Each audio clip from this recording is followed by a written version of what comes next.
Nós estamos aqui querendo propor uma audiência pública para discutir o desenvolvimento social e econômico de Foz do Iguaçu.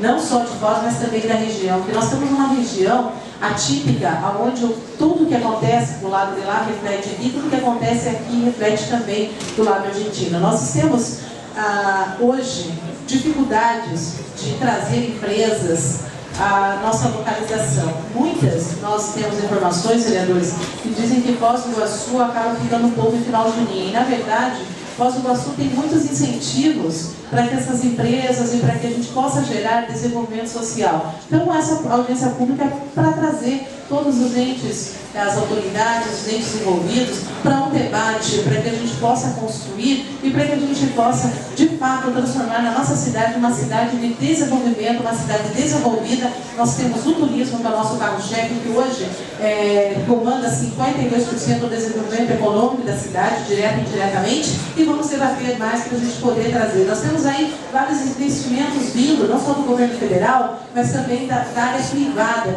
Nós temos aí vários shoppings e outras questões. Então, está no momento da gente trazer para contribuir com o Foz do Iguaçu, para que, de fato, nesse centenário de Foz do Iguaçu, nos 100 anos de Foz do Iguaçu, nós possamos ter uma cidade desenvolvida econômica, socialmente e, com certeza, com a população debatendo isso junto com os entes interessados, nós vamos conseguir chegar no denominador comum.